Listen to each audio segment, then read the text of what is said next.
wuje neza n'imigisha Kiliziya Diyoseze yacu ya Kabgayi iteraniye hamwe kugira ngo dusoze ku mugaragaro yubile y'impurirane y'imyaka 2025 yo gucungurwa kwa bene muntu n'imyaka 125 inkuru nziza ya Yesu Kristu imaze igeze mu Rwanda. Hari itariki ya 10 z'ukwezi kwa kabiri umwaka w'2024 igihe twari duteraniye i Kabgayi muri Vatikano turi kumwe na Kiliziya yose yo mu Rwanda mu gufungura ku mugaragaro urugendo rwa Yesu. None turi hano muri Paruwasi ya Kamonyi kwa Yesu n'impuhwe, twaje gushima Imana ibyiza byinshi yaduhaye mu rugendo rwa Yubile twari tumazemo hafi y'imyaka 2. Muzi ko urugendo twarusoje ku rwego rw'igihugu kuwa gatandatu tariki ya 6 z'ukwezi kwa 12 umwaka ushize, umwaka w'2025, twarusoreje i Kigali muri Arikidiyoseze, ariko byari ngombwa no kurusoreza ku rwego rwa diyoseze yacu kuko buri diyoseze ifite uko yarwayemo mu buryo bw'umwihariko. Kuba dusoza Yubile ku munsi mukuru w'abatisimu ya Nyagasani ni ikimenyetso cyihariye cy'ukuntu Imana iduhamagarira gusubiza amaso inyuma tukareba urugendo twanyuzemo, ariko tunitegura ejo hazaza Imana iduhamagariza. Bavandimwe, Yubile atubereye igihe cyo kwisuzuma no gushima Imana. Bakristo bavandimwe, iyi Yubile yatubera akanya ko gusubiza amaso inyuma mu myaka 25 ivanjiri maze igeze hano iwacu mu Rwanda, by'umwihariko iwacu muri diyoseze yacu ya Kabgayi, nabo ikaba yarashinze imizi nyuma y'imyaka 6 gusa igeze ku butaka bw'u Rwanda. Ni amahirwe akomeye kuko na diyoseze yacu ariyo nyambere mu Rwanda yashinzwe, ndetse n'uwaje ayoboye abatuzanye ivanjiri akatubera umwepiskopi wa mbere Musenyeri Yohani Yozefu Giriti. Ni amahirwe adasanzwe. Turashima Imana rero ibyo yaduhaye, turashima Imana ibyo yadukoreye muri iyi myaka ishize twakira inkuru nziza ya Yesu Kristu. Bikaba n'amahirwe ko tuzirikana turimo gusoza iki gihe cya Noheli duhimbaza ku nshuro y'125 hano iwacu mu Rwanda, duhimbaza ko Jambo w'Imana yigize umuntu akaba umwana. Muri iyo myaka yose ubukristo bweze imbuto nziza kandi nyinshi bwageze hose, bufasha abakuru n'abato kwivugurura no kumenya Imana by'ukuri. None ubu tukaba twishimira ko diyoseze yacu imaze kubukombe, imaze kugira paruwasi 31, bikagaragaza ukuntu ivanjiri igenda yongera hose kandi ishinga imizi hose. Bavandimwe, nimufashe turishimire.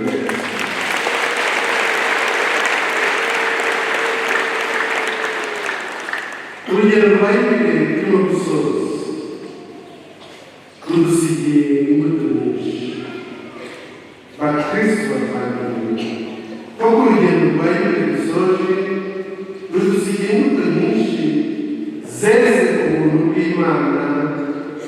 n'impuhwe zayo twakiriye. Muri uru rugendo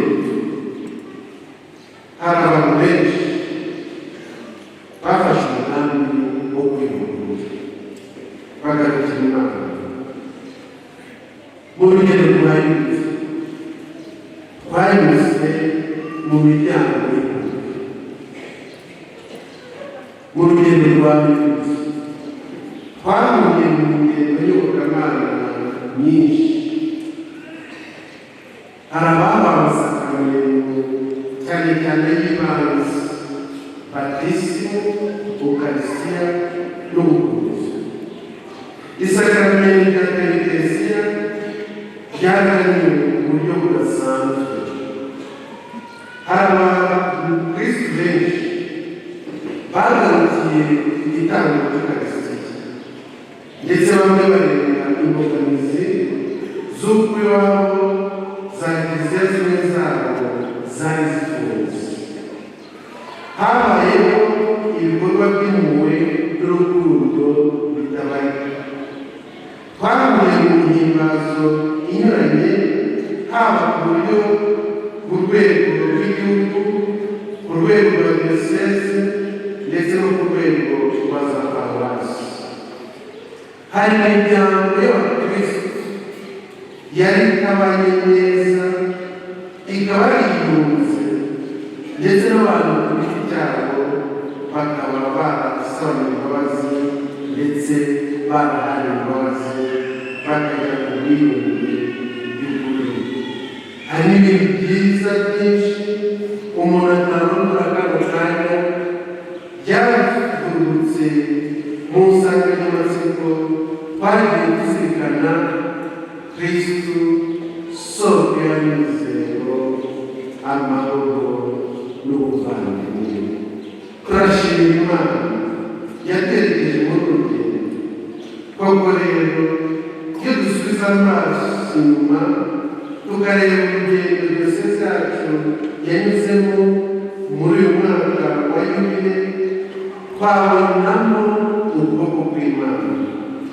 Ukuboko kw'Imana tukubona mu basaserdoti, abiyegera Imana n'abareki bitanze mu bikorwa byari biteganyijwe. Ukuboko kw'Imana tukubona mu miryango, urubyiruko n'abana muri Yubile, mu mihimbazo y'abakuwe bakaba barabigizemo uruhare rugaragara, kandi bakaba barabonyemo imbaraga z'ejo hazaza. Ukuboko kw'Imana turakubona mu gushyira hamwe no gufatanya gushaka ubushobozi bwa diyoseze yacu ndetse n'imiryango yacu mu kwiyubaka, kwiyunga no gukora ibikorwa by'urukundo. Nk'uko Mutagatifu Petero yabivuze mu gitabo cye cyakozwe n'intumwa, Imana yasize Yesu w'i Nazareti amavuta y'ubutore, ibigirishije Roho Mutagatifu, imuha n'ububasha, n'ubwo yagendaga agira neza abanyuze bose.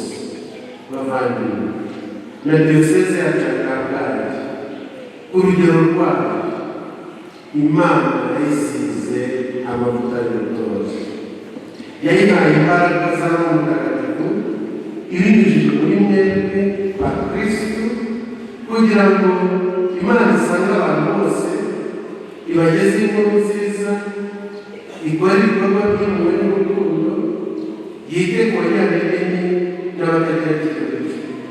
Ku bw'ibyo byose tugomba rero gushima Imana byimazeyo, kandi turashimira mwebwe mwese mwabigizemo uruhare rwihariye.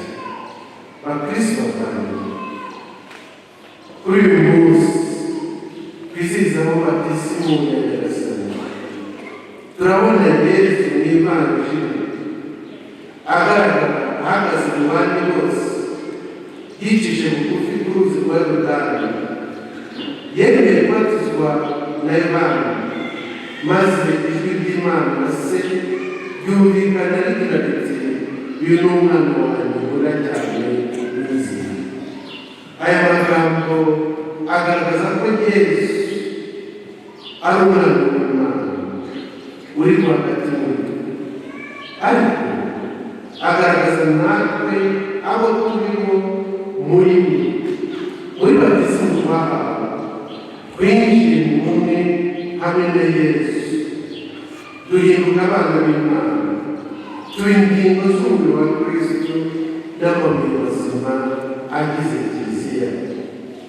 Mu gihe twizihizaga Yubile, twasubiye ku nkomoko y'iri shingiro, kwizihiza Yubile y'abatisimu izaza muri diyoseze ya Kibungo. Twashimiye Imana irembo ry'ukwemera yatunyujijemo twebwe Abanyarwanda, natwe turi abana b'Imana ikunda ryahereje, tubumbwe na rumwe, turi ubwoko bumwe n'abatagatifujwe, tubarirwa twese mu muryango w'Imana. Bakristo bavandimwe, Yubile isige idufunguriye inzira nshya z'ubutumwa.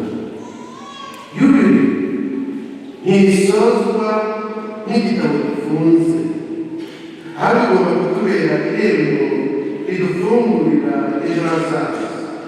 Umuhanuzi Izayi aratwibutsa ubutumwa bw'umugaragu w'Imana: nakugeneye kuba urumuri rw'amahanga, kugira ngo uhumure amaso y'umuntu, uvane imfungwa mu nzu y'imbohe, kandi ukure mu munyururu abari mu mwijima. Bakristo bavandimwe, mu gusoza Yubile y'impurirane, diyoseze yacu ya Kabgayi irahamagarwa ibi bikurikira. Diyoseze yacu kandi n'intego irahamagarwa kongera gukangura ingabire y'abatisimu muri buri mukristo. Diyoseze yacu irahamagarwa kubaka imiryango ya Kristo ifite ubuzima, imiryango isenga kandi irangwa n'ubumwe n'ubuvandimwe. Diyoseze yacu irahamagarwa gushyira imbaraga mu kwigisha ukwemera, cyane cyane mu bana no mu rubyiruko. Twese turahamagarwa kubaka Kiliziya yita ku bakene, abarwayi n'abandi bose bababaye. Turahamagarwa nk'umuryango w'Imana uri muri diyoseze ya Kabgayi gukomeza urugendo rw'isanamitima no kubyara Kristo bahubatse amahoro, ubutabera n'ubwiyunge mu muryango nyarwanda. Bakristo bavandimwe, twahimbaje Yubile mu mpumeko ya sinode ya Kiliziya ihamagariwe kugendera hamwe. Uruzi rwa Yorodani twumvise ukuntu Roho Mutagatifu yamanutse akaguma hejuru ya Yesu. N'uyu munsi ni uwo umwe ukomeza kuyobora Kiliziya.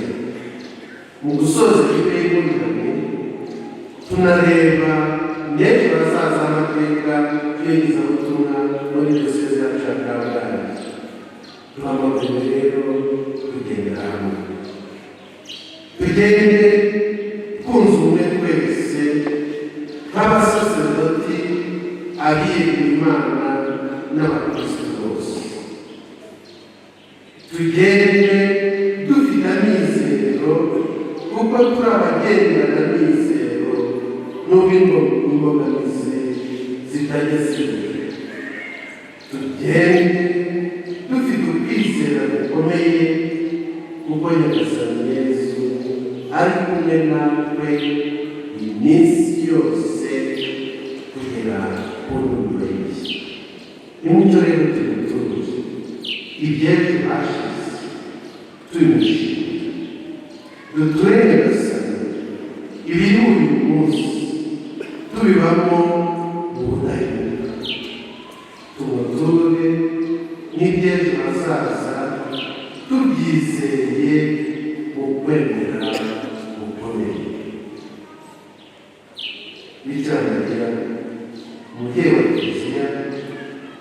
aherekeje Yesu kuva kuri batisimu ye kugeza ku rupfu no ku izuka rye, aherekeze diyosezi yacu yamutuwe Bikira Mariya utasama mu cyaha, umwamikazi wa Kibeho, aherekeze mu nzira nshya z'ubutore